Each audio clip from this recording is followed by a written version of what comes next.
Yeah. Yes, go Yeah, ahead. yeah. Thank you, Prof, for all that you've done for us so far.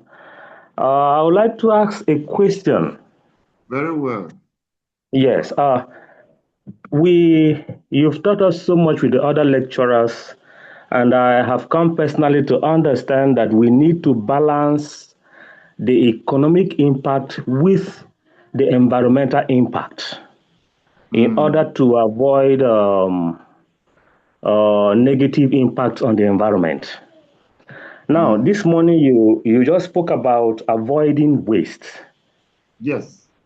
Yes, and I am trying to look at that what you just said in line with balancing the both impacts Yes. in this way. Now, for someone whose economic livelihood depends on, for example, let's say sachet water production, and of course we Mm-hmm. know how much demand that is in the market, and Yes. someone's livelihood depends on it. Mm. Is there any other maybe material apart from polythene that can replace that material so that somehow we can avoid, because as far as we're concerned, polythene is one of the biggest wastes that we have in the environment. So is Mm. there any other material that you may suggest for someone who intends to venture into that and do not intend actually to pollute the environment? Thank you, Prof. Okay. Oh, thank you very much. This is a wonderful, it means that you are very attentive, and I appreciate the question so much. It's always there. Once you talk about sachets or single-use products, people will now be raising economic questions. The thing is that economy and environment are supposed to be balanced. But when there is a when there is dispute, the environment is uh, is more considered. When there is a dispute between the two, the environment is more considered because it's the environment that serves as the reservoir for life support resources. It is there that you tap to regenerate your livelihood activities. So because if you allow the economy alone, it can run to a jinx at a point. You cannot there's a all the money that you have, if you don't have clean air, if you don't have clean water, if you don't have good soils, if you don't have if the ecosystem is not viable, you cannot survive in that environment. So it is pertinent. And then what about the justice of it? What if it is your factory or your activities that are now polluting the environment? Then you are the people that are not polluting are also going to suffer because you are making your money. It's not that is not fair. It's injustice. That is what environmental justice is talking about. So, for the sake of environmental justice, in most cases, it's environmental consideration that is uppermost in consideration in decision making. Now, for sachet water, I'm not sure I know of any this thing, but there are demand side alternatives. If we do EIA, there is the issue with alternatives. There is one of the processes is to look at alternatives. Um, you have to generate alternatives for all the processes. Now, what are the alternatives for pure water? As a demand side, on the demand side, like I say, you can have your water bottle, or you can hold your test, or you can use again you can use bottled water. Now the issue of affordability comes in. So between affordability and holding your test, you can choose one. Now, if it becomes too difficult for people to use their own decisions favorably by rejecting sachets, the government can come in with demand solutions, with supply solutions by banning. You can ban. And when you do that, you give a moratorium for clear that people that have that stock should evacuate. maybe 3 or 4 months, then you start your action. The thing is that the society, people will not die. Nobody will die because there are no sachet in the environment. Imagine that the sachet was not there. When we were born, we didn't see these things. So there was no sachet. Yet we lived up to, this is about 15 to 20 years that this thing has taken over.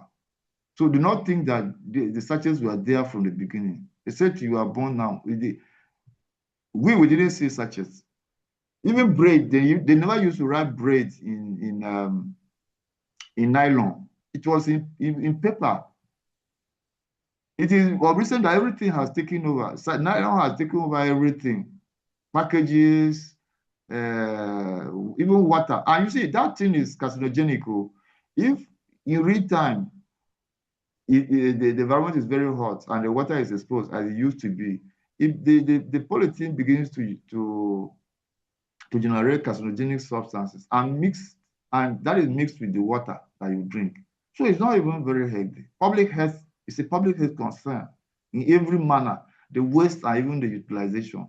So in that sense, you don't want, it's just like asking people to come and discharge toxic waste because they are going to make money, or to pollute the environment because it's a factory that has employed people.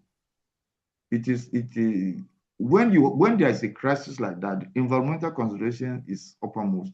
So, like I said, those people can be incentivized by government, or they can on their own upgrade to multiple use. Like if you are doing sachet water, why can't you go into bottled water, for example? So at the bottle, I know that people scramble for those bottles. If you go to events, there are people that come around to pack all the bottles, but they don't pick the sachets. If you go to a funeral these days in the village, in most cases, after the funeral, people will go around and pack all this thing and flare and burn. And you know why?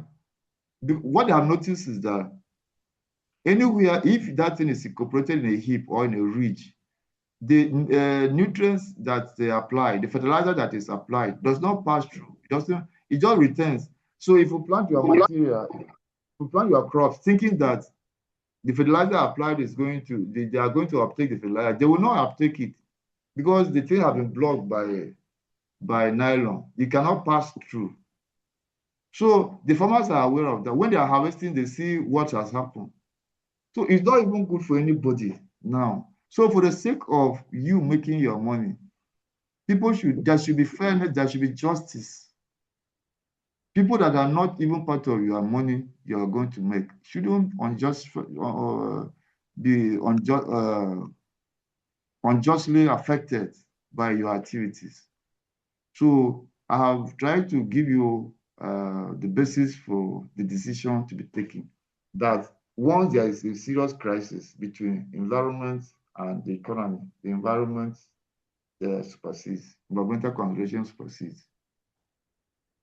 So, but if there is any other contribution from anybody, in any case, waste avoidance may not be liked by people because that is a normal thing. That is, it may not be liked because people prefer to do the hard things.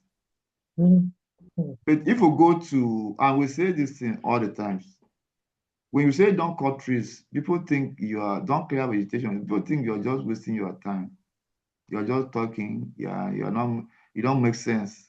They will go and fail 40, 30-year-old trees, make charcoal that will sell for sometimes 5,000, 10,000 naira. That's how all the trees are going. If they want to farm, they clear everything. All the trees are going. Go to places they don't have trees, and you see what they are paying to plant trees, heavily to plant trees. When we were studying, when we were in university those days, our friends from Niger, they will be shocked that people are cutting trees. Shocked too. They'll be very shocked as if somebody is being killed. That you are cut. So see what that man is doing over, is cutting this thing. You dare not cut trees in Niger. You dare not. That is a desert. There are no trees. And you're the only one that is available. You are cut. You can't. You will serve a long jail. In fact, even you will not. So the situation has that they found themselves have made them environmental advocates unknowingly.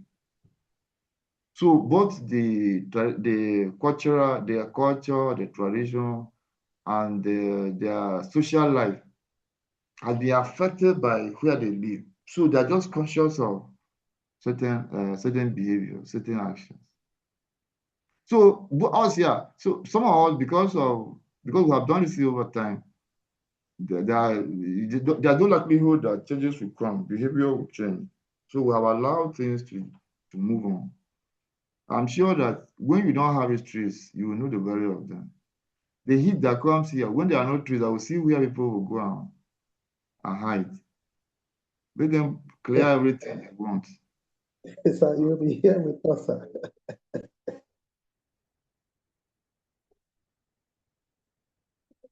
I can't talk for long about it, but okay, Jennifer. Jennifer, you have a contribution.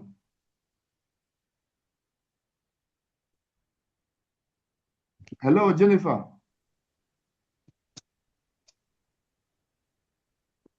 Hello, Jennifer, good can morning, you? sir.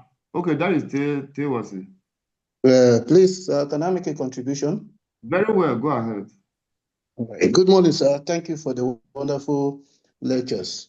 I would want to add something to your answer to my colleague that was that asked a question about the alternatives of the use of polyethylene bags. Can you hear me? Hello? We can hear you, sir. Sachet Okay. water person. Oh, okay. Yes, sir. So I think polyethylene is a very big problem. In fact, in my own opinion, I would say it contributes about almost half or 1/3 of the problems of pollutions we are having today. In the time past, just like you have rightly mentioned, there were little or no polythene bags. Most packages were from newspapers or use of papers that were actually coming from the wood. So for now, it's difficult to have an alternative to that because if you consider the use of papers for packaging, you understand that you are indirectly encouraging deforestation, the cutting down of trees and all that to convert them into as a raw material to produce newspapers. And that is still trying to solve another problem. You are creating another environmental problem, which is not feasible at all. In recent times, scientists have tried to look at other ways like converting seaweeds that is seriously also affecting the coral reef in some other regions of the world because of its high production rate, to convert them to papers for packaging, bio packaging and all that. But the technology is still at the tender stage. But many environmentalists have also argued that that will lead to the destruction of the coral reef. So that is that is also not okay. So the only way now that is the way out, which scientists are still looking at to produce, to look at ways of exploiting bioremedial measures like the production of enzymes that can eat up this polyethylene. But that is still at the tender stage. So for now, we have to make do of our initiative. So I go with you in a way trying to, as one of the measures to prevent polyethylene by avoiding them, discourage the use of polyethylenes. By the time you reject them, the companies producing this will cut down the production of polyethylenes and all that. I think that's my own input. Thank you.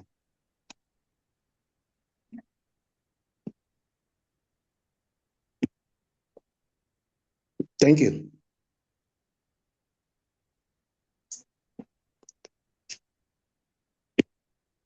Hello?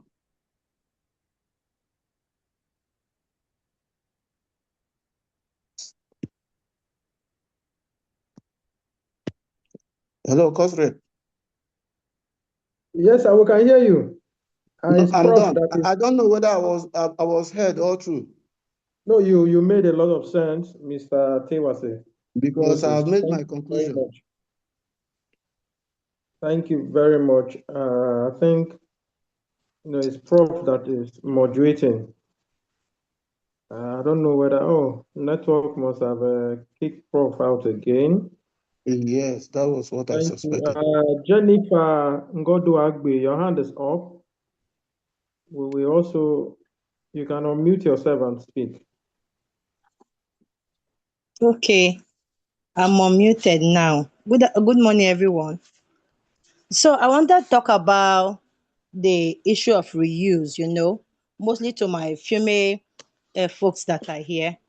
And then our mothers used to use baskets to go to the market, and it will be looking as if it will be looking funny. But after some time, I decided to start using baskets also to the market. Even before following this course, I started carrying baskets to the market, and people look at me strange. Why is she holding baskets when you can carry leathers and all? So I just want to encourage us. Let's use baskets. We can, based on you reuse, instead of always collecting leather bags. Another way for this reuse is using baskets to the market. And I also want to talk about the sachet water.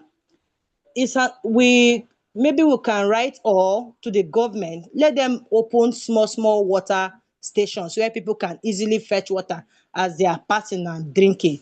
Because I think it's this kind of issues where people are still buying sachet water is because we are not very, very developed. In the developed countries, if you go to countries like Thailand, I don't know whether I would say Thailand is very developed. They have pumps where people can just maybe use their water containers and fetch water and drink, instead of all this sachet water everywhere. So that's my contribution. I am against sachet water buying. I am against production of leather bags that we use in the market. That's my contribution. Thank you so much. Thank you very much, Jennifer. Thank you, sir. So advocating for use of okay, Prof is back. Prof, you can unmute yourself, sir. Thank you. Kai, thank you very much, Jennifer. We are met, but I feel like giving you one bottle of is it Hennessy? Sir, please give me. Kai, I'm so happy with that too. Thank Thank you, you sir. very much. God bless you. God Amen. bless you. Those Yes, are the sir. things that we want to hear. So I don't know the order that we're going to take. So who else is it Dauda? Who is the next? Yusuf Sanusi. Okay, Yusuf. Yeah, Unmute Yusuf. yourself and speak, sir. Mm-hmm.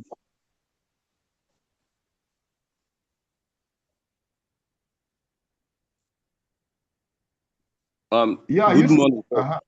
Yeah, good morning, Yusuf. Good morning, sir. Thank you for your wonderful lecture, sir. Thank you very much. I have been following. There is somewhere I'm still not clear with in your explanation of this waste avoidance. You made mention of the fact that you can hold on to your test when you are testing, something like that. Yes, I said. You said something like that. So you see, it's not been long. I'm talking from a personal experience. It's not been long. I was relocated to Lokoja, which is a very hot climate area. So what actually happened was that there was a time I was having a lower abdominal pain, and I was referred to FMC. So after all the tests that I did, the consultant advised me that I should continue to rehydrate. Mm. Do you understand, sir? So Yes. in a situation whereby it comes to your health and the environment, because he said if I did not continue rehydrating all the time, then I may develop kidney problem. Mm. So I should continue. So this area, you said someone should hold on to a test, and then maybe you take your water later in order to avoid waste, something like that. So in my own situation now, how do I do it when I have Okay, been fine. advised health-wise? Okay, so must you drink water from sachets, which can be carcinogenic contaminated? You know that you can endanger your health more by drinking the sachets. Do you know that one?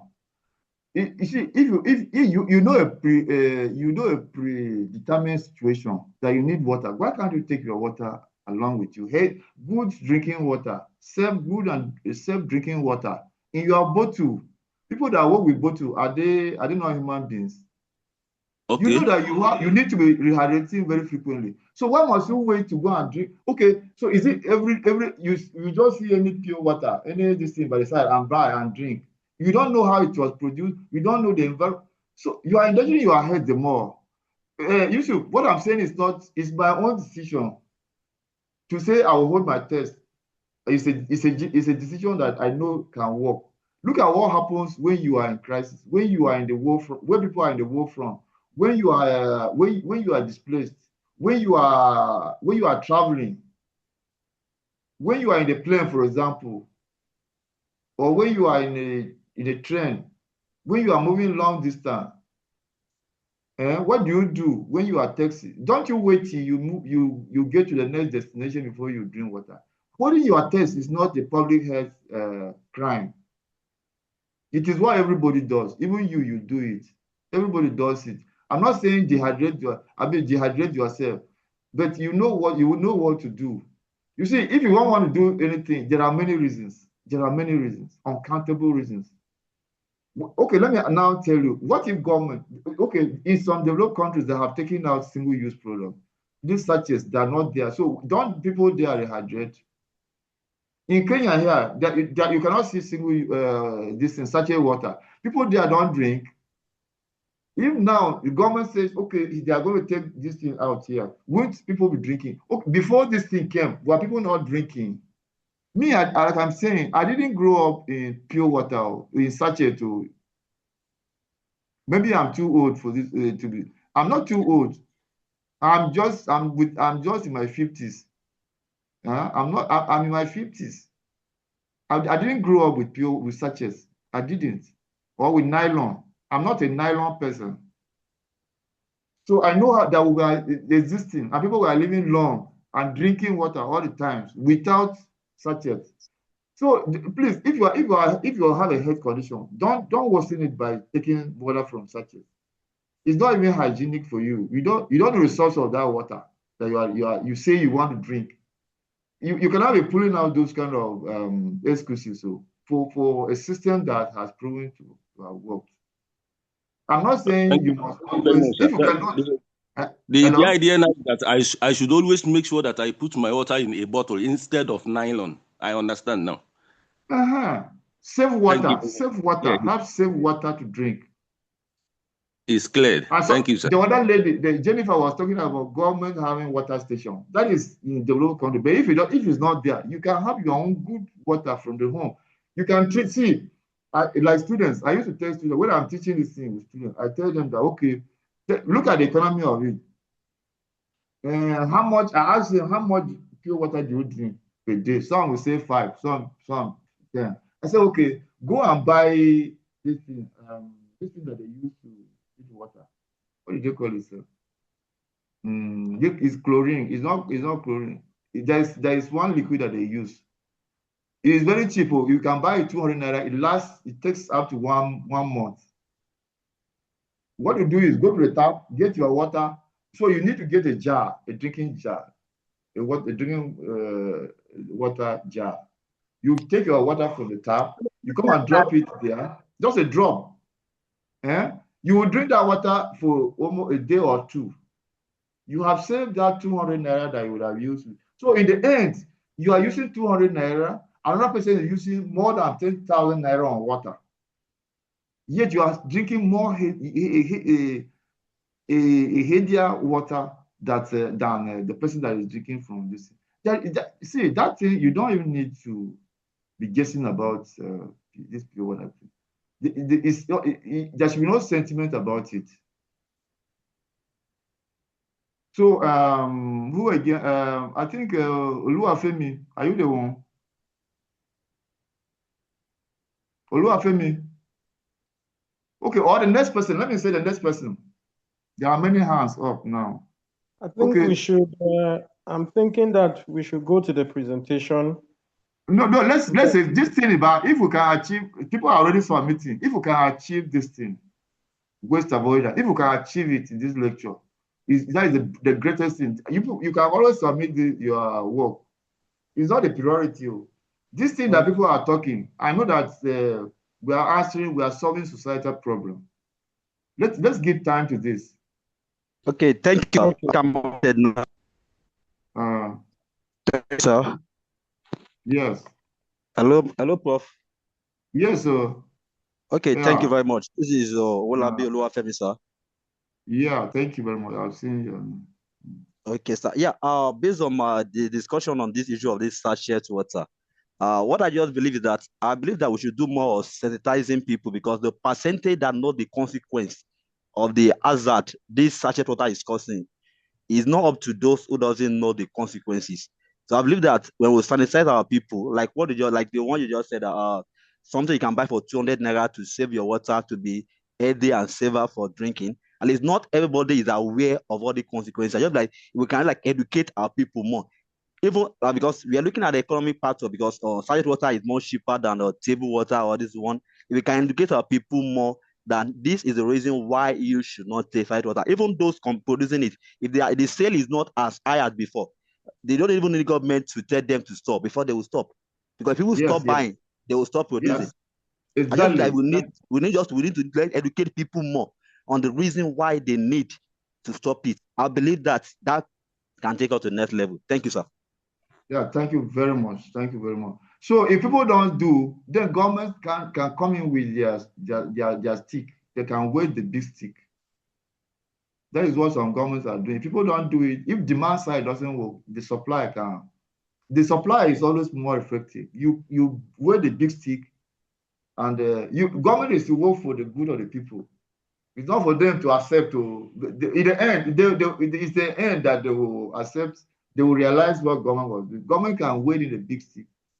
They clamp down on that stuff, and you take out the entire waste out of the system. Yes, thank you very much. Dugeri. I think Dugeri's sound is there. Or Dauda, any of them. Who is coming up?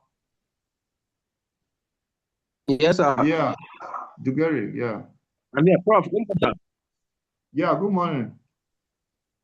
Good morning, my dear professional colleagues. I must appreciate the fact that this class is a wonderful class. Yes. I want to add to what Jennifer Ngodo Agbes earlier said. You know, this issue of West refusal is a paramount thing. She made mention of carrying the basket to the market when she wants to go and buy things in the market. I think it's a good idea. I was thinking about that before she raised that case. Like me personally, starting from now henceforth, when I go to the market to buy, I will carry my bag. I will not receive anything from the sellers. I will carry my bag. No, I'm clapping for you. I'm clapping for you. Anything I want to buy, I'll put inside my bag to refuse their waste. In fact, it's accumulating in my house already because of no knowledge. Thank you very much, my brother. You know, we go on. Prof, you talk of rejecting these takeaways in ceremonies, events. Yes. I agree with that so much, because in my house now, I have this takeaway up to 3 or 4. But because I was not knowledgeable enough then, I carry this anytime I go for training, I go for workshop, I bring them home. I think I've learned something a lot this morning. You can just flag that thing. You see, you can just project it, the agenda on the screen. Everybody looks at the agenda. That's all. I'm telling you that we are doing a paperless Senate in my school. Paperless Senate. There's no paper in the Senate. And we do it, suddenly we run from morning till evening. No single paper. So look at program. If you go to funeral, go to birthday, they will do a big program. For what? Look at what this thing is. What you can. This is our West. Or you do posters. What are you doing with them? You can do electronic poster, and that serves. You send to everybody's platform. Well, it lasts even longer than the printed posters. Before you know it, miscreants will go and vandalize, they'll go and pull it down. And so, I don't know. Okay, so Dada, you are again. I think you have Yes, spoken. I'm online. I'm okay. I'm online now. Okay, you are still, you want to, okay. Yes, I want to make a little contribution. Okay. First and foremost, let's not just look at the negative effects of the polythene and plastics in town. We should also look at the positive effect on them, on our own lifestyle. Now, if we say we are going to run away completely from the polythenes and the polymers in general, you know, they are recycled materials. They are materials that can be recycled each day, each time. Now, what I think we should advocate for is we limit their use and bring the issue of reuse and reuse of those materials, because they are the most easiest material in which we can reuse them. Like now, a disposed polythene can be taken back to the factory and reproduced and use it to make another new polythene and use it. Now, if we say we want to run from them, let's say we are going to go back to the age where we are using wooden plates, wooden spoons, and even touch bags to go to the market. Louder, please. Louder, I'll pause you. I'll pause you. Please. You are not Yes, you're not in tune with our discussion. I will pause you there. okay. It is not for us to preach you see, plastics is a hazard worldwide. Developed nations that have the most sophisticated industries have taken out single-use plastics. We're talking about single-use plastics. Sachets that are used for water, straw, takeaway packs, polythene, and so on and so forth. That lady that says she goes to the market with her bag, is it an offense? Must you collect those things? Look at what people do. You go to the town. If you want to buy soap, they put a sachet for you. To the sellers, to the literals, it's a compliment. If you want to buy cream, they put this thing. If you want to buy toothpaste, they put. In the end, how much? What are you doing with those things? You say, what are the industries? Is it easy to recycle? Is it easy to recycle? Please, if you want to go and use it, please go and use that. There's no problem. No, We know it's that not, some it's not people the will that I not. want to go and please, sir, just understand me. Let me learn first. No. We know that there are single use. We are talking about single use. It's not. No. I even told you that you can produce bottles. Even we are producing sachets. Why don't you produce bottles? It's still polythene now. It's still plastic now. The plastic bottle, because it can Please, be reused. And let me just let me get to where I'm going to, sir. See, we say that once there's a conflict between environment and economy, environment supersedes. Yes, me too. I'm getting to where it's going to affect the environment. But let me just learn, sir, if you can. No, but you started too badly that let us talk as if no, I said it's an offense. That thing is causing harm to the environment. So we can even say that's where me too. I know about that one. So I'm getting to the environment where they are. So I just said let's not just only look because at you were saying that if we can go back to the wood. Okay, me, I'm saying that I didn't grow up when this thing was there. So, but I grew up. I was not using wood to eat or wooden spoons. For me, presently, I'm using wood as my plates and my spoons. Nobody has faced you. There are ceramics now. There are even steel this thing. There are ceramics. You must not use those plastic spoons that you can eat once and then you fling away. That's what we are saying. The thing is that they can cause a lot of footprints in the economy. Why must we insist on using them? Why must you try to preach to us that we have to use them? I'm not preaching that we have to use them. I'm bringing the concept of if we must use them.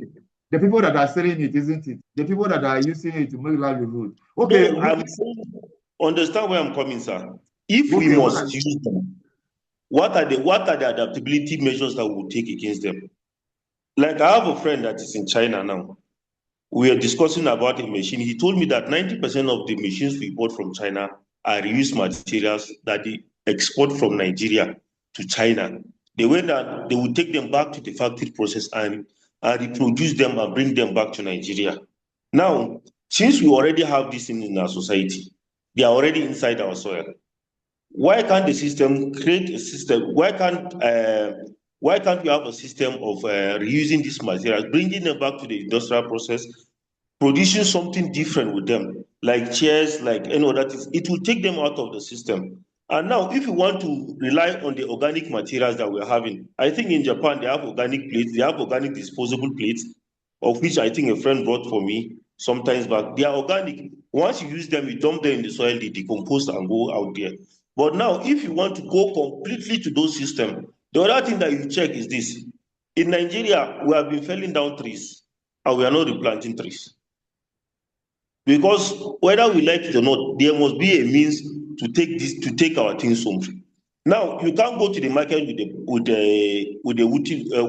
a basket and say, I want to buy, let's say, I want to buy a cream. You can't go to the market and say, they should give me the cream inside the basket or inside an organic container, because it always decomposes with time. Now, you can't go and take inside glass. Now, glass that we are seeing. Sorry, we have heard from you. See, the moment you start giving those kind of sharp decisions that, oh, you cannot do this. What about people that are doing it? People are doing it. I have never carried a polythene bag to the market to go and buy. I have never collected polythene dowder. If people are doing these things that you are saying, that is why I say don't discourage people. Waste avoidance, even in the best economists, is the most preferred. If World Bank, okay, you think that World Bank is foolish to be bringing waste avoidance. In US, in UK, they give timelines. There are timelines on when to take out certain waste out of the system. Any waste that become hazardous, you take it out.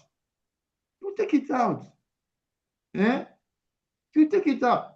Okay, do you know when they have started talking about recycling? How many plants do we have in Nigeria? One. Just tell me one plant in Nigeria that is working. One. See the amount of plastics that are used, single use that are used. I think we have like 2 or 3 in Kano, of which I've ordered many things from them. They're into plastic. So it means that when you go to Kano now, just a minute, Dauda, if you go to Kano State, you will not see a single sachet of water on the ground. No, you always see it. But the problem is our own culture. Like that, my friend in Japan now, he gave me an instance now. They do buy your waste, your general house waste. They will come and buy it. You separate the organic from the inorganic from the metals. Now, once you separate it, they buy it. The plastic goes to the recycling plant of plastic. The ions goes to the recycling plant of metals. Then the organic, they take it to either fertilizer producing plant. Now, where I'm coming from, sir, is why can't we limit the use of these things? After limiting the use, those ones that is what we are saying. That is what we are saying. We are saying that reduce. That's what people are coming. Look, please, let me remind you of what the waste avoidance policy says. It says no waste, no production, consumption, or service should be contemplated except it generates no waste. That is the first thing. No waste, or only little waste that can be handled. So the waste avoidance, it takes into account of what you are saying. Okay, but no waste is more paramount. We're not looking at, if you look at the hierarchy, recycling is down. Is on number 4 downwards on the hierarchy. So anything that gives recycling a higher consideration to avoidance. It's not avoid. It's not avoid because before you start looking at the hazards, the value chain in managing waste, it's easier to avoid them from coming into the stream. That is what we are saying. So if you want to place recycling ahead of waste avoidance, no, we cannot take it. Because we know that if it were possible to recycle all the waste, look at the per capita waste generation. Everybody generates waste too. It's just like air that people breathe or water that people take. In fact, you can only compare waste generation. The per capita waste generation is close to air. The air, the air that we breathe, the amount of air that we breathe. That is how much per capita waste can be. You can relate the waste generated per person. So assuming that 1 ton of waste, how can you handle that one? How can you handle it? People have tried this thing and it has not worked. And somebody will now come and be saying, recycling is for waste that cannot be avoided. Recycling is not just such a huge business that everybody will be happy about. You cannot handle that waste. You can't. How many factories will you set up? You cannot start competing for energy. You can compete before. See, who is there again? Let me Sunday, I beg. Sunday. Don't be angry because me, when you are the vex for these people that want to use this thing. Sunday. So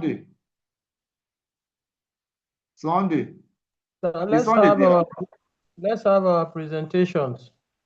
Okay, so nobody is talking again about. After the presentations, we can ask some more questions, or the questions can be incorporated into our presentation. Okay, so fine. Go ahead with your presentation. So what is the time? What is the time allotted for the presentation? 10 minutes. 10 minutes. Oh, 10 minutes. Maximum. It's on maximum 10 minutes. Maximum of 10 minutes. So yes. Who are those presenting group 1? Your slide has been up. So who are those presenting? Who is presenting for group 1? Raise up your hand so that I will mute you so that you can speak for the group.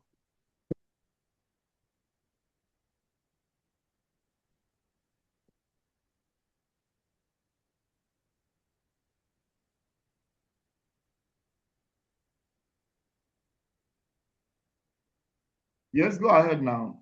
The time starts now. Okay, Messi Itoro, you can unmute yourself and speak.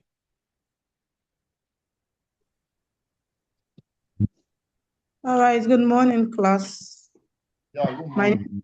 My name is Itoro and I'll be presenting for group 1.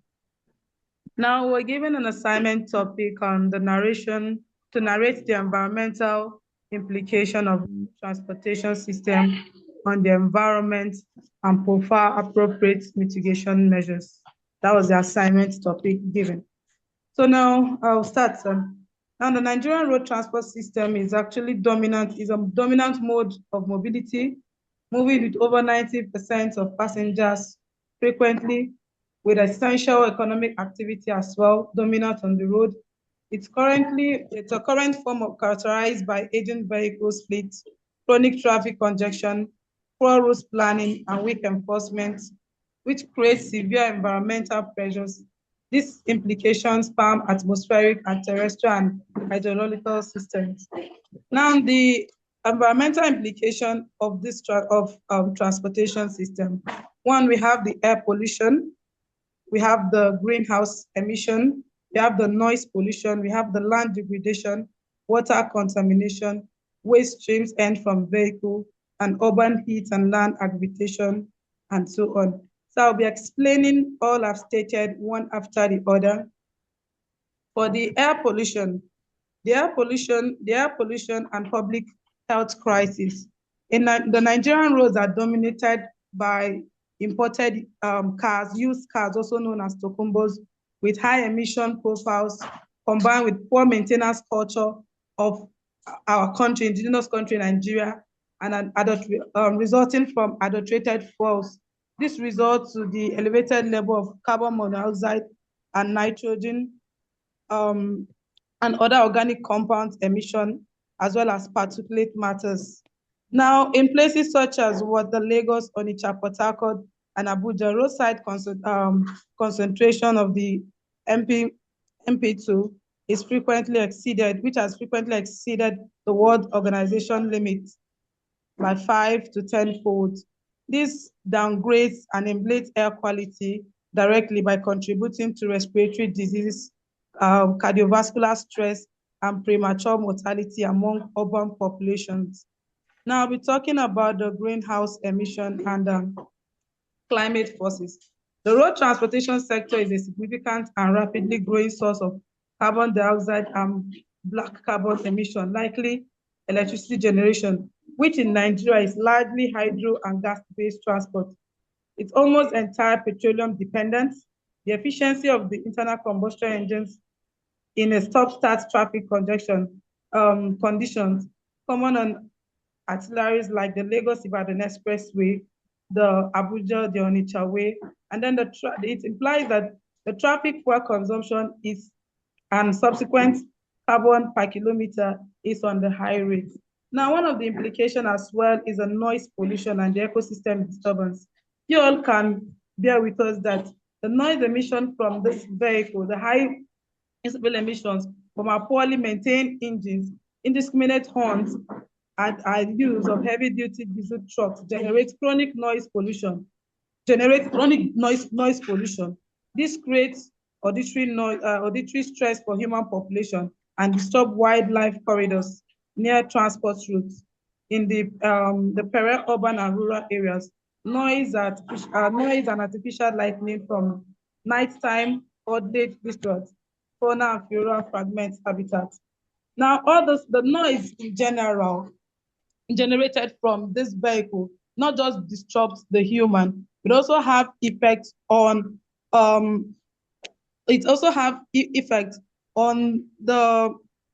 environment as a whole, especially the population where wildlife is close by the corridors of transport routes. It also disrupts them. I'll go to the next one, which is the land degradation and impervious surface. Now, road construction involves extensive earthwork, which often destabilize slopes and alter drainage patterns. In the absence of rigorous environmental impact assessment or their enforcement, road building accelerates gully erosions, particularly in the southern part of Nigeria, which is the Imo, the Enugu, and the Anambra Basin. While furthermore, the asphalt paving creates large impervious surface, increasing surface runoff, and then reducing groundwater recharge in the urban catchments. Then I'll talk about water contamination from runoff. You all can agree with me that road surfaces accumulate heavy metals from brake pads, from tired wears, from fuel combustion, hydrocarbon, and the microplastic. Now, during the wet season, first, it flushes runoff, transport runoff, which get to contaminate into the adjustment streams and then aquifers. Now, let's look at the Niger Delta, where roads are often transverse grits and in the absence of adequate drainage interceptors, which lead to direct pollution of the aquatic environment. And you can agree with me that looking at the Niger Delta region, for instance, you can agree with me that the water contamination due to runoff is of an excessive increase. Now we're talking about the waste streams from end-life vehicles. Now, Nigeria is a global sink for decommissioning vehicles. The absence of an organized automotive recycling industry means that it's spent on batteries, use of lubrication oils, tires, and scrap metals are improperly disposed. And so open air burning of tires for scrap metals recovery release toxic into the atmosphere and fuels, while the improper oil dumping contaminates soil vadose zones. I'll also be talking about the urban heat island aggravations. Now, the excessive use of these dark artifacts and the displacement of vegetative cover for road expansion, particularly in Lagos, Kano, and Abuja, which has the intensity of the urban heat and island effect. This increased cooling energy demands and raised the thermal stress index from low-income residents without access to air conditioning. Now, what are the mitigation measures to all these stated above? Now, addressing these issues, we require a shift from a reactive maintenance culture to a more proactive multi-sectorial governance approach. Now, what are these approaches? I'll be talking about the strengthened vehicular emission standards. Now, Nigeria must expedite the implementation of the ECOWAS common tariff on other vehicles and transition from imported Euro 2 to Euro 3 standards to at least Euro 4 to Euro 5. The National Environmental Standard and Regulation Enforcement Agency, which is the National Standard Organization, the SUN, must be empowered to enforce mandatory annual emission testing for roadworthiness with clear penalties for non-compliance. Then the second mitigation measures will be the mainstream of clearing fuels and propulsion. Now, government should provide a physical incentive for assembly and purchase of hybrid and electronic vehicles to substitute for the regular vehicles that we have. So simultaneously, the deregulation and privatization of refineries should aim to eliminate fuel adulteration and reduce sulfur content. The ongoing shift towards the auto gas, that's the LPG and CNG, for a commercial vehicle via the presidential initiative must be scaled with adequate compression and dispensing infrastructure. I think another mitigation measure is the investment in mass transit and the non-motorized transport. Now, to reduce the proliferation of private and internal combustion engine vehicles, investment in board rapid transit, that's the BRC system, should be extended beyond Lagos to cities like Abuja, Port Harcourt, Kano. And then the urban planning must be integrated, must integrate dedicated cycling lanes and pedestrian walkways to reducing the dependency on short distance motorized trips. Under mitigation is strategic transportation and demand management. Now, congestion pricing in the central business districts during peak hours should be trailed with revenues ring-fenced for public transportation improvement. Staggered work hours and intelligent traffic management system can reduce these entangling times associated with burdens, with emission burdens. Then another mitigation measures is the green infrastructure in the road design. Now, the Federal Ministry of Works should mandate the use of permeable pavement for service lanes and incorporate the bioways and inundation basins along the highway corridors to treat runoff. Now, reforestation of our roads, medians, and verges with native species should be a standard, not just for aesthetic. Now, furthermore, the recycled asphalt pavements and plastic waste should be piloted as a partial substitute for virgin bitumen to reduce carbon footprint for road rehabilitation. Also, the regular economy for end-life vehicles is also end-life vehicles. National policies on extended producer responsibility, that's the EPR, for automotive sector should be established.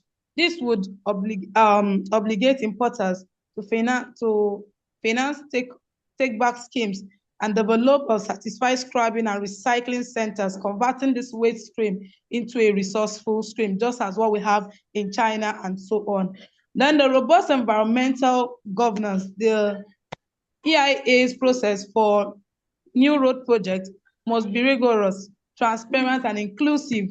There must be a legal shift from mitigation to avoidance of sensitive ecosystems like the wetland, the remaining highway forest zone, Now, the federal and the state government, state environmental protection agencies are required to increase their technical capacity and political installations to enforce fines for construction phase infrastructures.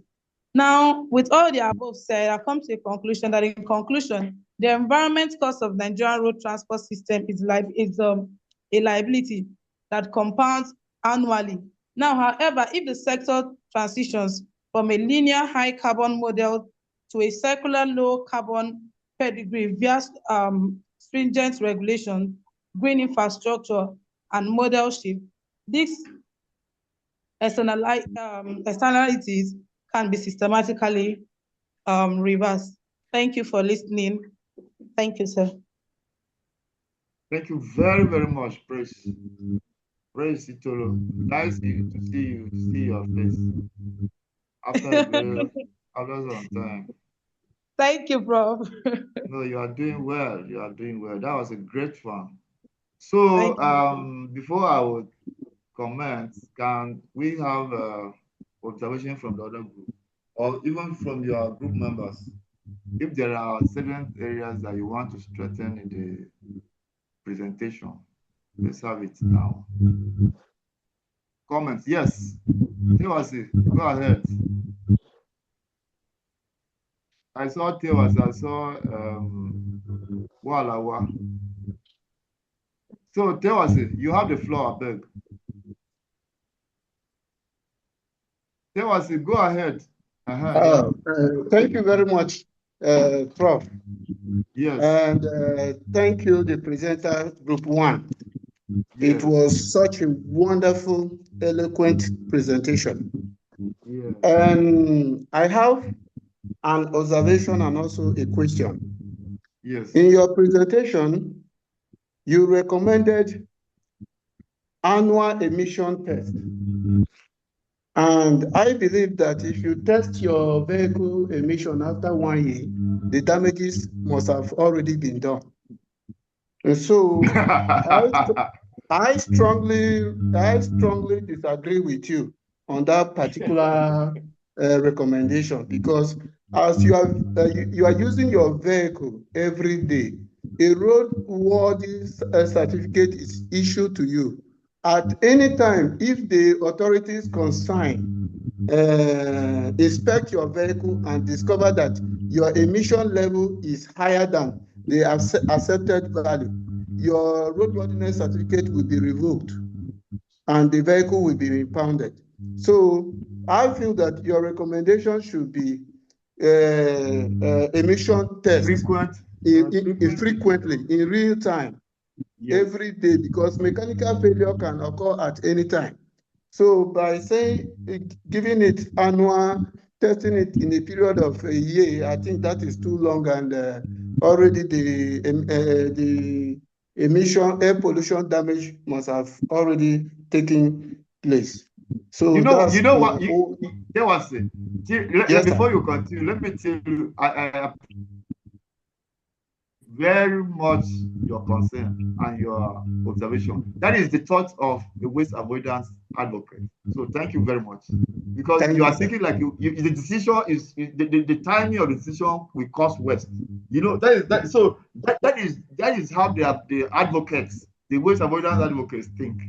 So thank you very much for that very huge and strategic observation. So go ahead. All right, thank you. So my question on this is still on emission. When you gave the recommendation of emission test, you fell short, your presentation fell short of giving us the global accepted limit or guidelines for emissions. I don't know, the green guidelines, that if I'm going to test my vehicle tomorrow, I should know that the emission level should be this, within this range. Then I will know that my vehicle is safe. I would want you to throw more light on the acceptable emission level according to green guidelines. Thank you. Okay, sorry, let me speak on her behalf. She may not have that information, but if we get to, it's just nice to know that you have to test your vehicle frequently.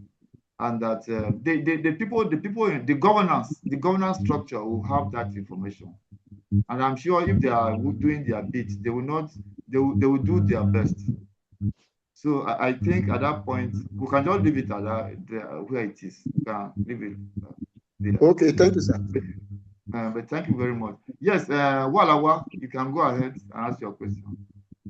Okay. Morning, Prof. Yes. Good morning, class. Thank you, the presenter, for the wonderful work. You're very well. So, now my concern, like you pointed out, the a lot of this project environment, and you highlighted them up very well. And you also highlighted criminal measures. Now, my concern is a lot of the mitigation measures are centered on government. So, I'm so impressed with the last one, which is robust mental governance. Mental experts we are coming to be will be all highly involved. I remember in our discussion, the course rep said, pointed out to accept the start. This one I know, but deeply. So now, we depend most of the educational measures and government has to do with government. You know, the willingness, the political will, not much. So with government having to carry out most of the educational measures, soon are we going to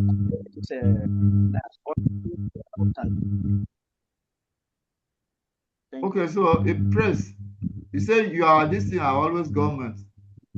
You're not talking about individuals and civil society. So answer to that. All his words, because I think his line was breaking somehow. So he was saying okay, let me paraphrase.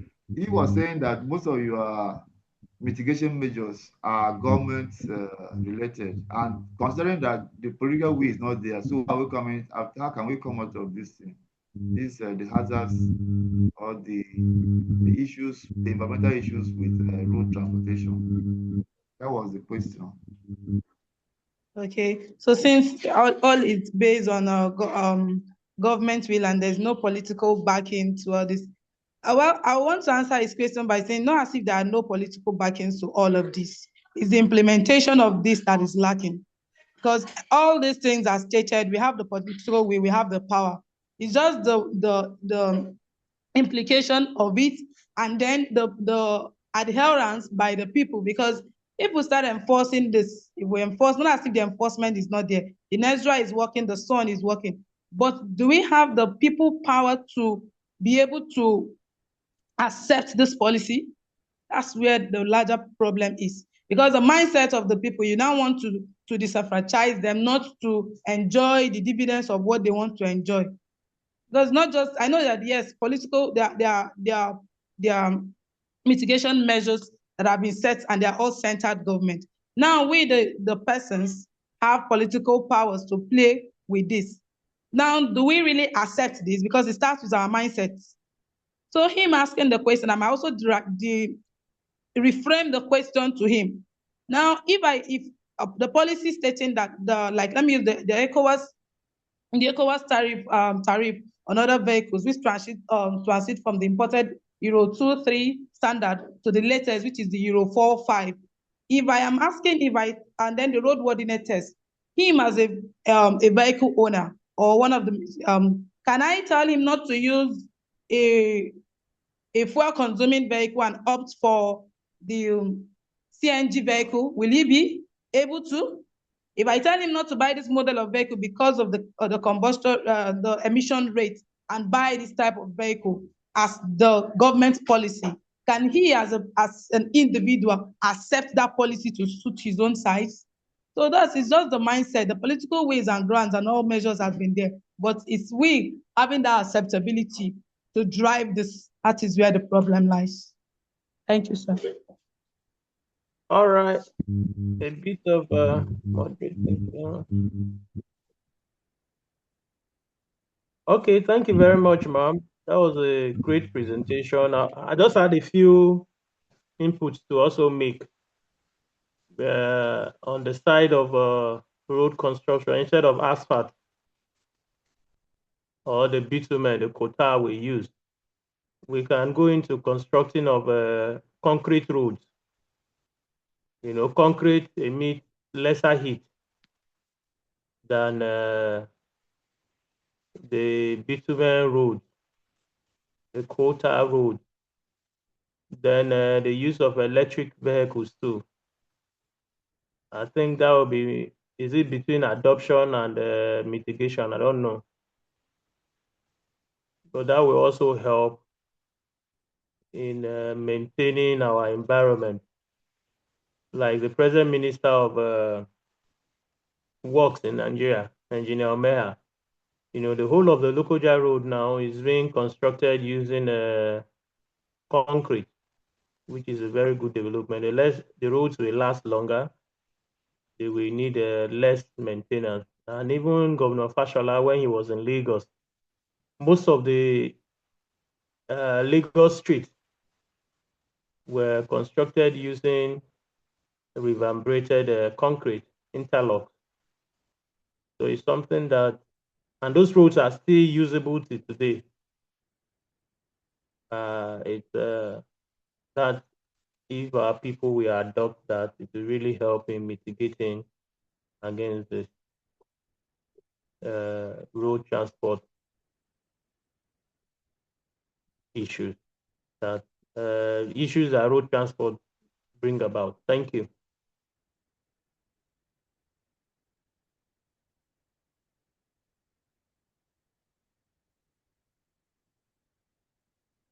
Hello, Prof. It's as if Prof has been thrown out again. Oh. Hi. If this network was a human being, would have said,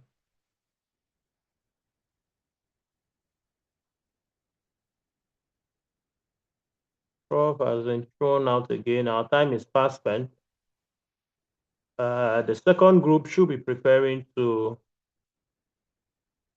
make a presentation. I think during our revision week, we'll put our points down.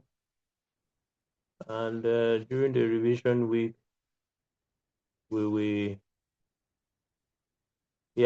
platinum group, we make our presentation. Everything is not government, so we blame government for everything. Even in developed countries, people still blame government for the problems they are facing. Sorry, I'm trying to get Prof to come back. I'm trying to see if Prof is back online so that we can continue with our presentation. Prof is not yet back, but I see two hands up. Yes, good morning. Can you hear me? Yes, good morning. Good morning. Rimini. This is Rimini speaking. So my own contribution is with regards to the question I think posed by Wagner or Wanga. Sorry, I don't know how to pronounce your name. You said that most of the solutions we have preferred are all mostly linked to the government. And while it is important that we also have people-centric solutions, I believe that the larger responsibility still sits with the government, and hence the reason for our submission. The enabling environment for people to be willing to drop their vehicles, for instance, at home and take public vehicles to work has to do with availability of those means of transportation. Judging from the way that our country has been structured, I'll use Makodi for an instance. There is no proper means of transportation for people, apart from the public transport that the few bus owners, which are mostly private individuals, are running.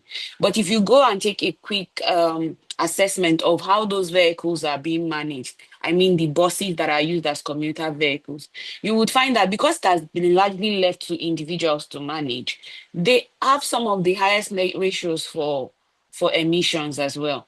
And the vehicle inspection offices are not fully implementing that restriction on ensuring that these people are carrying out the necessary assessments for their vehicles as at when due.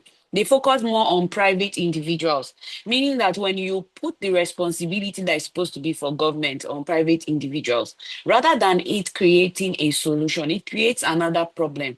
And this problem now becomes an abuse, in which case people who have private vehicles are being harassed on a daily basis. You see it on the roads. It was so much so that there was a court issue that caused there to be an injunction on the VIOs coming onto the road, because they were constantly harassing private road users, but not focusing on the actual issues they were supposed to address, which is having vehicles that are not roadworthy being on our roads. Several times you would find these heavy duty trucks without proper brakes, without proper engine certifications and management, driving on the road and releasing so much fumes and emissions you can't even see when you're traveling. But what happens? They will pass a checkpoint where these VIO people are, and nobody will stop them. But you coming behind them, struggling to see behind the suit, will be stopped.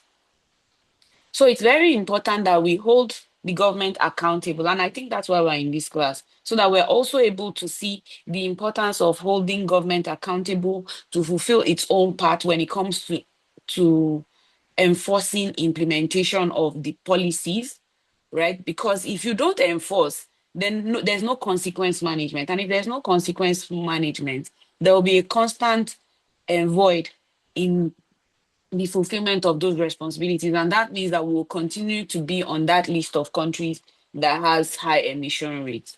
I think that that's something I just wanted to point out, that a large chunk of responsibility will always still sit with the government, because it's all about policy and implementation of those policies. All right, thank you very much for that presentation, for that contribution. Prof is not yet back into the class, but I feel we should go on with the next presentation. I don't know what we think. What do we think? If you drop it in the chat box, should we wait for Prof?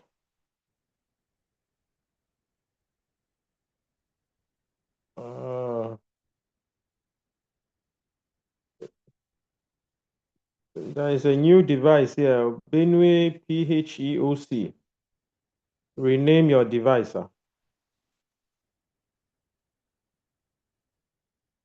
Prof is not yet back into the class. Oh, Prof is back. Prof is back.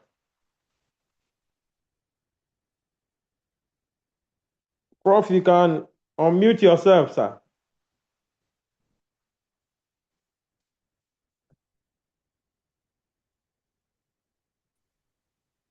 Okay, so what is the title of this project, this presentation? We were contemplating, in your absence, we were contemplating whether we'll go back to the next presentation. The first presentation was on the effect of our transporting system on the environment. So the next one is on this one I've seen here, community water project. I don't understand. The one shared on this thing is about community water project. So I'm just confused. So which is it part of our presentation? Okay. Let me check. It's as if I'm sharing the wrong. It's as if I'm sharing the wrong this thing. slides for the presentation. That is what it is. Let me try to see if we can get the correct slides for the presentation. Can you go beyond 11 o'clock, because the time is almost up? The time is fast spent. Can the Zoom this thing take beyond 11? I guess there are it some can. hands up. Okay, there are some hands up. You have Remini's hand is, oh, okay, she has taken it down. That year, I think you have spoken now. Adoga, you think you two have spoken. Okay, so let us see the presentation. I'm trying to get the right presentation. Okay.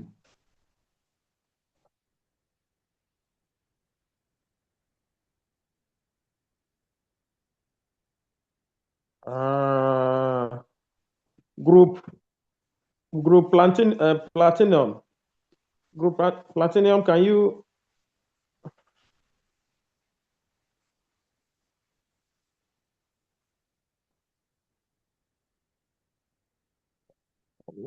Okay. Can someone in group platinum help me?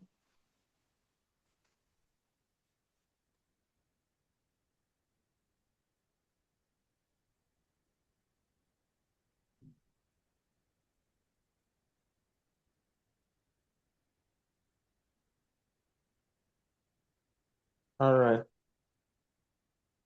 Someone should help me quick.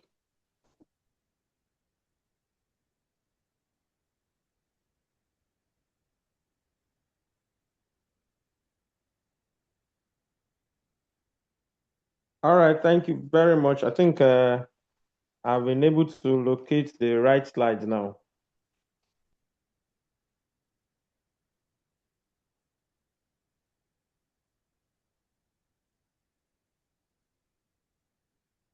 Sorry for that mixed up. Okay, yes. Consequences of current farming practices in Nigerian ecosystem and suggested remedial measures. So this is the presentation from the Platinum Group. Yes. Yes, sir. Yes, sir. Who is the presenter? Raise up your hand so that who is presenting for the group?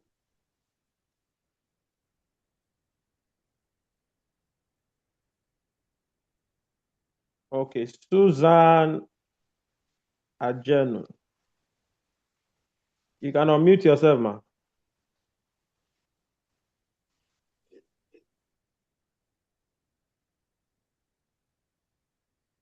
Please unmute yourself, ma.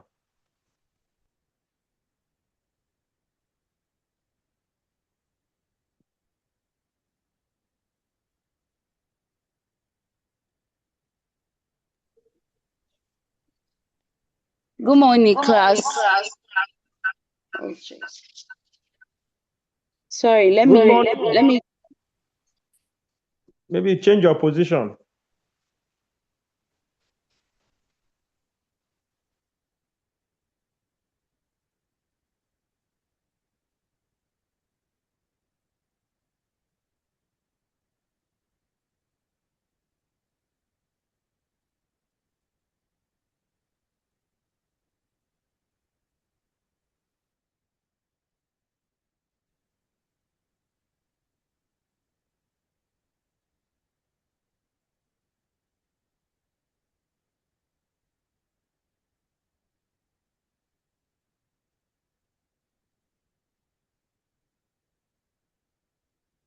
Susan, are you in Fawa?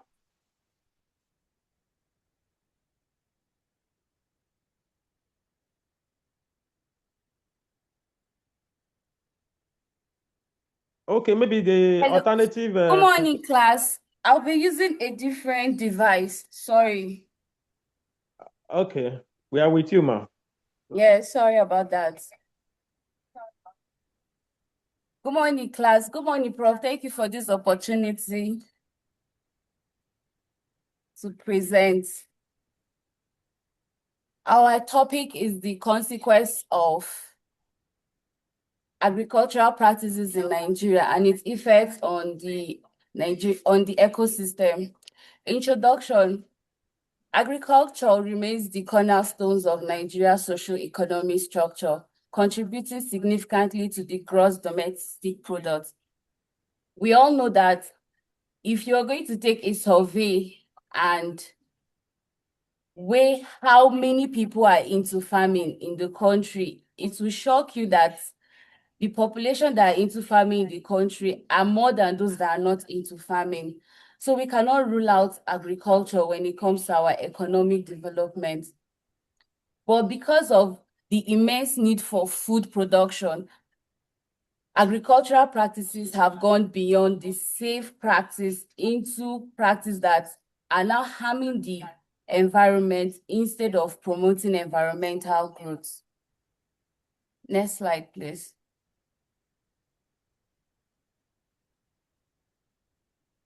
The aim of our study was to analyze the ecological impact of the current agricultural practices in Nigeria, to evaluate specific practices, identify regional environmental threats, assess resource degradation, propose remedial measures, advocate for policy reforms, and to promote long food security.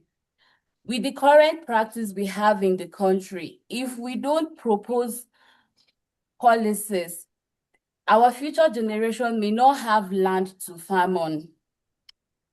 Some of the consequences of our current farming practices in Nigeria include soil degradation and erosion. The use of slash and burn, which is also known as shift cultivation or bush fallowing, is widely used in the country for quick fix for soil problem, where we farm for some time, we allow it to, then we leave the land to rest for like a year, and then when we want to cultivate, we burn down the bushes. This practice has harmed the economy immensely.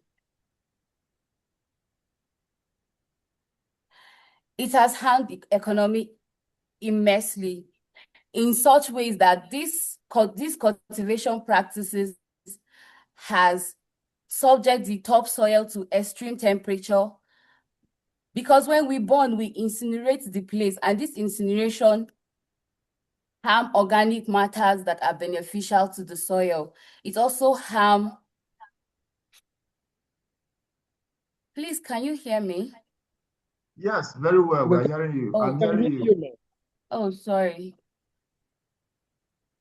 These bush burning practices harm the organic matters in our soil and also lead to nutrient depletion, because we subject the topsoil to extreme heat, and this extreme heat kills good microorganisms like nitrogen fixation bacteria and earthworm that maintain the soil structures.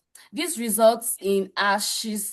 The ash resulting from this is just a temporary fix that boosts the potassium and the potassium of the soil, but vital nutrients like nitrogen and sulfur are lost to atmospheric gas during combustion.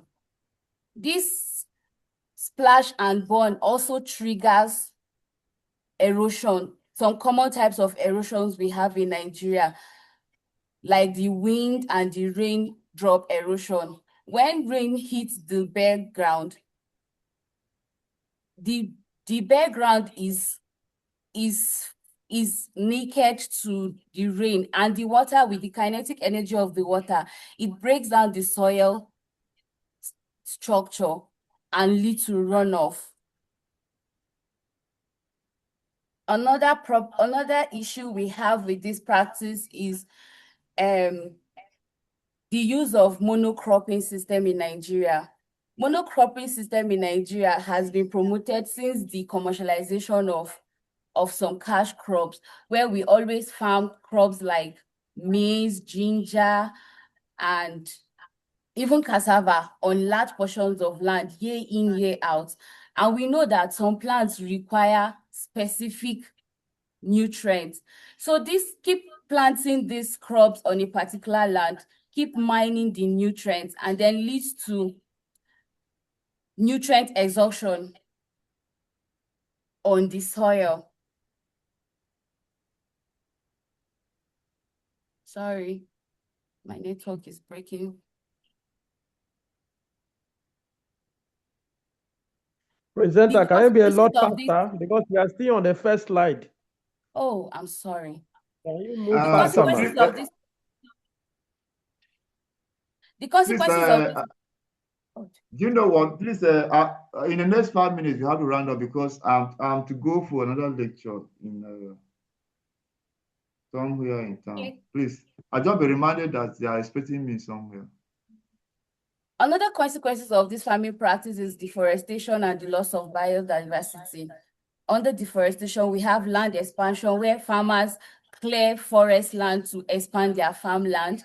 And also we have habitat destructions where there is a break in habitats of some exotic animals like the chimpanzees and some animals that we've lost so many biodiversity due to expansion of farmland. Another consequence is the chemical pollution and water contamination.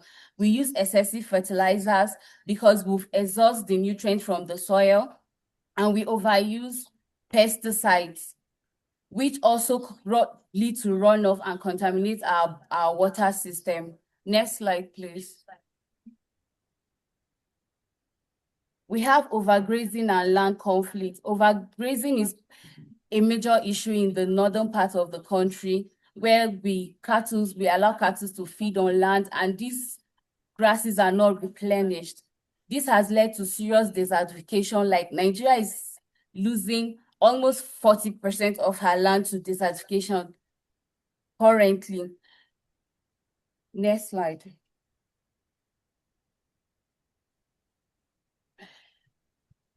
Remedial measures. One of the remedial measures we proposed is agroforestry.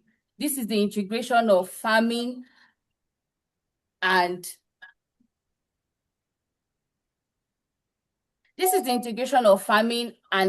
farming in a forest setting. Instead of cutting down all the trees to clear the land before farming, we could plant crops that can grow within the forest. And in turn, this also will provide green manure for the plant, because when the leaves shade and it falls to the ground, it turns into green manure. We also have conservation tilling, where we have to limit the tilling of the ground, or we adopt zero tilling of the ground to keep the soil structure intact. Next slide, please. We also have integrated pest management, where we use biological control like natural predators and botanical extracts such as neem leaf and scent leaf. We also have organic manuring, where we use cattle dungs and compost over crops to restore soil health naturally. Controlled grazing, where we transition from nomadic trekking into ranching and food banks. Rationalized grazing, where we divide pastures into podlocks to allow regrowth of these grasses we graze on. Next slide, please.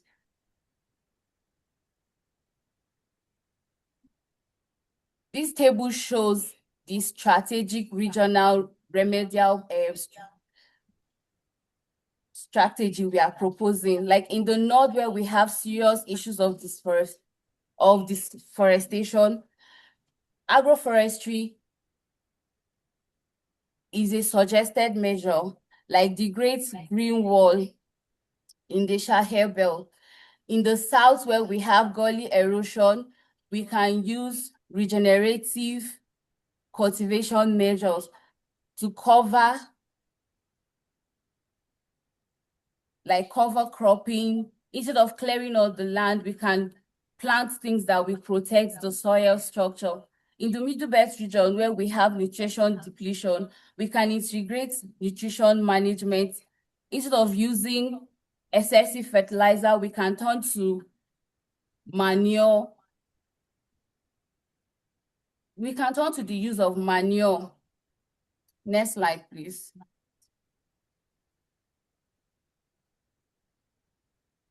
In conclusion, the environmental debt from the current practice is unsustainable and threatens food security. A unified shift towards circular agricultural economy and restorative climate-smart framework will work better. Without intervention, the land meant to feed the nation may become a great liability tomorrow. Thank you.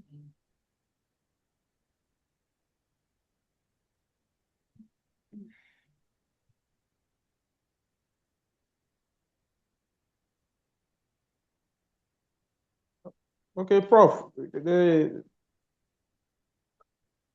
Thank you very much for Ms. Susan for that insightful presentation.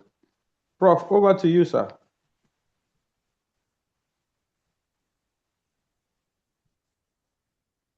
It's as if Prof is not in power. Are there questions?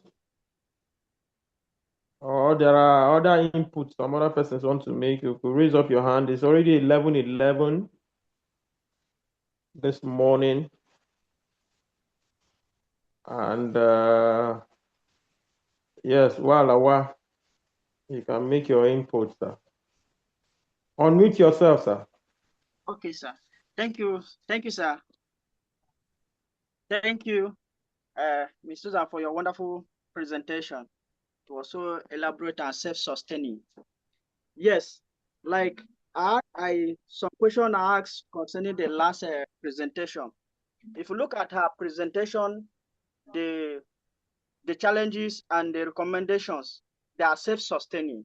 They are such that farmers can adopt them independently without any force. Like she separated them, identified and separated them based on the region. In the north, desertification, which encourage agroforestry. And like some of the practices she mentioned, some times ago, last year, we visited the farm, Be the Hair Foundation in Abuja, and you saw the practice. They're adopting this measure, and if you go there, it's self-sustaining and it's self-sustaining, such that the farmer can do it independently. And also, the cover cropping and the rest, you will see that is what everyone can do without being forced. So I think these are the measures as we are advocating. The last in our lecture, Prof was mentioning measures that we can adopt. Even we can start with ourselves, within our family, in our neighborhood, and continuously. Because, like, honestly, government has always been there, but why are we having these challenges? So I think no matter how little this recommendation may be, but if they are self-sustaining such that the farmers can do them, implement them without being forced or without any strong follow-up, I think it will go a long way. That will be my contribution for now. Thank you for your wonderful presentation. All right, thank you, Mr. Walawa.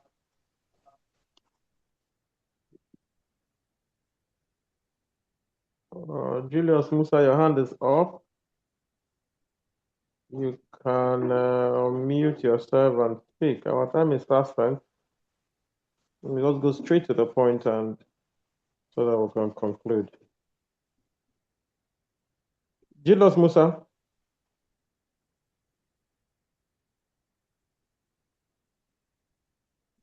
Julius Musa, you can unmute yourself and speak. Okay, Ajoko Philemon. All right. Good morning, everybody. This is Julius Musa speaking. Hello, can we hear me? Julius. Good morning, Julius. Go straight to the point, sir. All right, thank you very much. Good morning, Prof. Good morning, mates. Thank you, Miss Susan, for the wonderful presentation. I want to make a contribution to one of your suggestions, which you've made. The suggestion on inculcating, forestry, right, into the agricultural farming system, which is a nice one. I want to be a bit elaborate on that one. So that agroforestry, it's planting specifically the kind of tree you understand that is both agricultural, sustaining, and marketable economic, right? Like, for example, you made suggestion of one of the tree there, you gave a botanical name, which I forgot, right? But there are so many, like, for example, inculcating the growing of mahoganies, right? You know that mahoganies have economic importance, right? In terms of health benefit, in terms of contributing to, to the shading of the soil against erosion and all that. And at the same time, it can be used as a means of retaining, as the fallen leaves can add manure to the soil, right? So there is what we call selective cutting, right? In agro, it should be inculcated in agro practices. Selective cutting is a situation whereby you plant varieties of those forestry, right? Of those forest trees, right? And then you cut them according to, let's say, their duration of their maturity. You understand? So when they reach a certain level and they're able to be cut down, you cut them like that. It's a systematic type of cutting. You don't wipe everything. You cut them according to their level of maturity, and then when you cut, you replacement. You plant the same species of that kind of tree you cut, so to control the name. So it could be in a large. It could be in a large. On a large space of land, you understand, so that it could be able to regenerate fast. It could able to have its vastness and then complete the term forestry. So that's my contribution. Thank you for the wonderful presentation. I still remain Julius for Group 2. Okay. All right. Good morning, class. Good morning, Prof. In my picture. Thank you, Ms. Susan, so much for the wonderful presentation. I just want to add some few points to the remedial measures she suggested. Looking at the northern part of Nigeria, most of the shelter belts that we found in northern Nigeria, I'm speaking from Kebbi State precisely, most of the shelter belts that are found in that part of the country are being planted by individuals. Well, the Green Belt project is ongoing, but it's not that profound as you see individual shelter belts are found in most of the local environment. So it's also good that we encourage individuals to continue with this project. And then again, the government should also provide agricultural insurance scheme for farmers so that they will be encouraged to carry out some of these farming modern farming techniques that will not be so harmful to the environment. And again, we should encourage our extension workers. There should be farmer education, and then so that they will have access to improved input. In that way, desertification and other negative farming practices will be curtailed in so much in that part of Nigeria. Thank you. All right, thank you very much. Great input and great presentations so far. And some of the issues raised, very germane issues that we need to look into all together. My own input will come in the area of zero tillage. Very important. I attended a training recently, and an experiment was done on virgin soil, and soil that has already been cultivated. And it will surprise you what really happened. It was as if I was relearning agriculture. I've been unlearning what I knew before.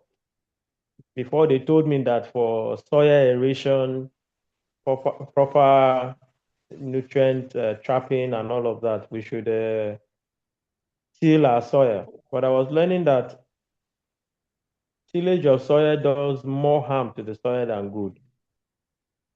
Okay. Hello, ladies and gentlemen. I will be leaving you guys. You can continue with what you are doing. I have a lecture. They just reminded me that I have another lecture. In fact, so we have started by 10 o'clock. So Yeah. please, let me run. It's still, this is how it is. So, but I appreciate all your contributions.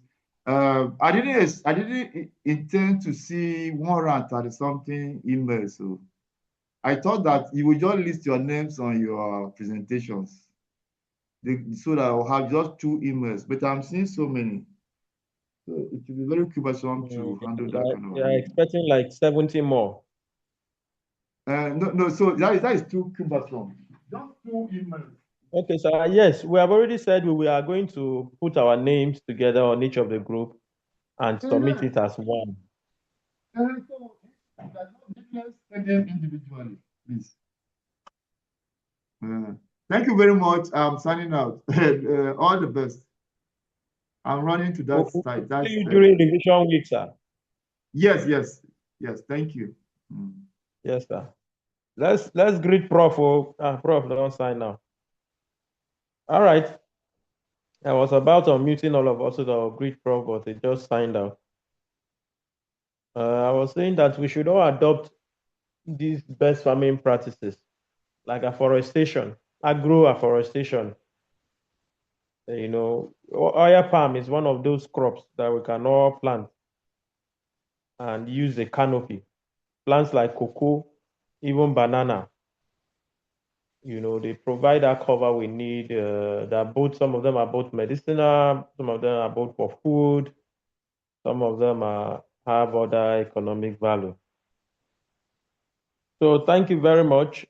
I think we'll call it a day at this point, except there is any other pressing thing that one wants to say. All right, Prof, this thing was to be submitted not as an individual, but as a group. As a group submission. It is Prof. Norman that gave us both group submission and individual submission. All right, thank you very much. Let's call it a day. We'll see by afternoon. God bless you all.